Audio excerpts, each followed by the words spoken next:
Assalamualaikum warahmatullahi wabarakatuh. Selamat malam sobat-sobat AirPC Channel, Fridge by Coin Channel dimanapun kalian berada.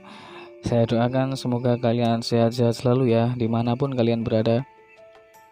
Oke, malam ini saya ingin menyampaikan sesuatu yang cukup urgent ya teman-teman. Karena di pembahasan sebelumnya kan saya membahas tentang revival plan-nya dari Luna. Ya, ini tadi saya dapat berita dari sumber yang cukup terpercaya kalau si Dokon ini mengubah isi dari proposal Luna itu yang berkaitan tentang distribusi token ya, distribusi token Luna yang terbaru teman-teman.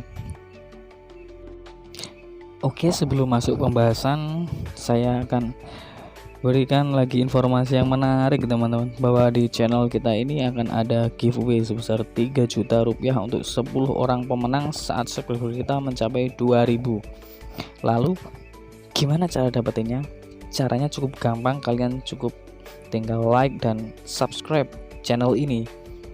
Jangan lupa nyalakan notifikasinya ya, karena biar gak ketinggalan update-update terbaru dari kita.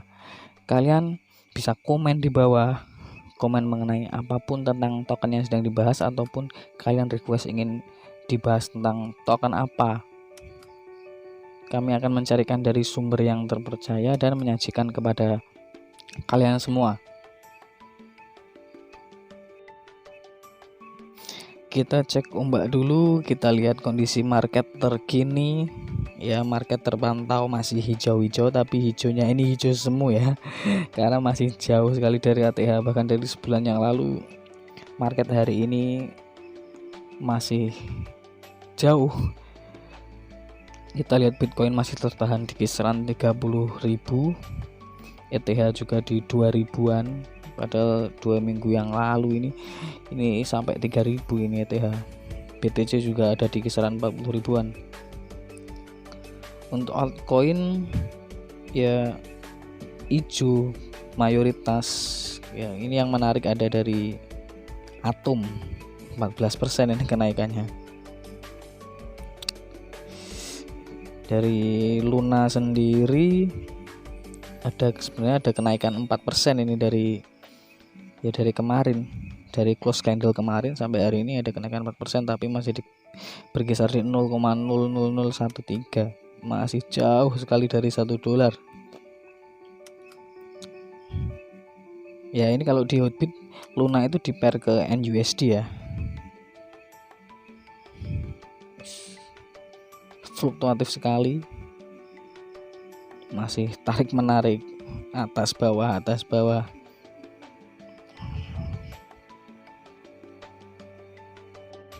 Oke, mari kita masuk ke update terbaru dari proposalnya Terra Luna ya.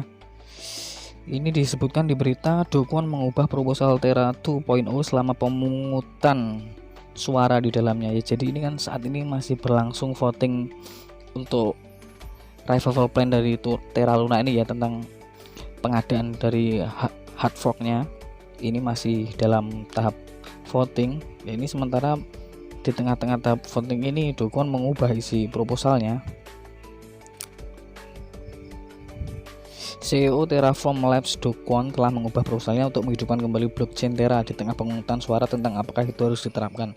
Setelah ledakan stablecoin Terra UST, CEO Terraform Labs Dokon menyarankan rencana kelahiran kembali, di mana ia mengusulkan pembuatan token Luna 2.0 pada blockchain baru.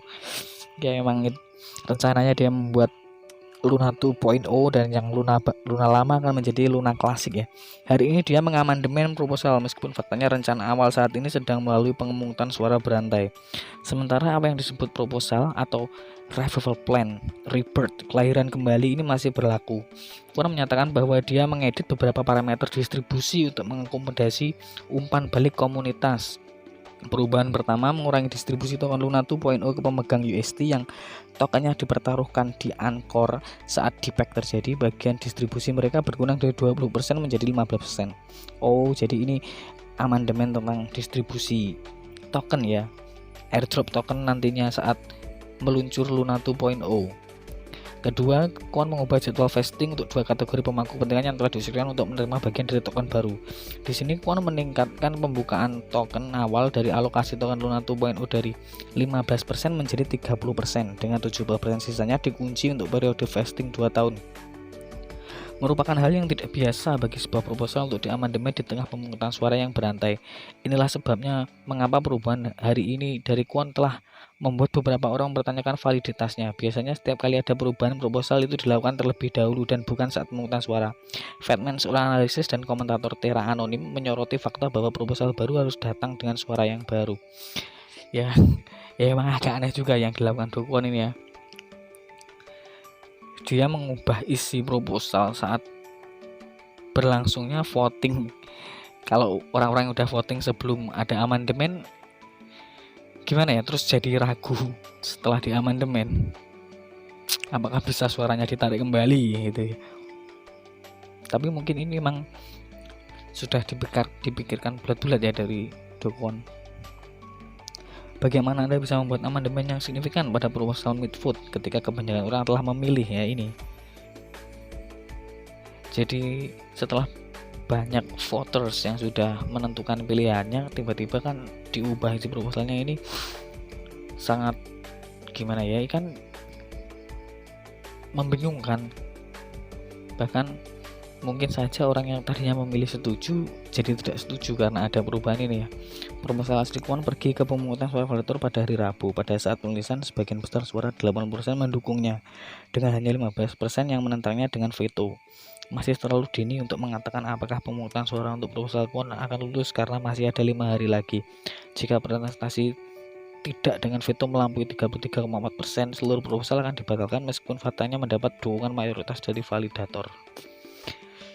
Ya, jadi ini ada kemungkinan untuk proposal itu nanti tidak jadi terbit dan Terra 2.0 tidak jadi launch ya. Saat presentasi 33,4-nya mengatakan tidak setuju.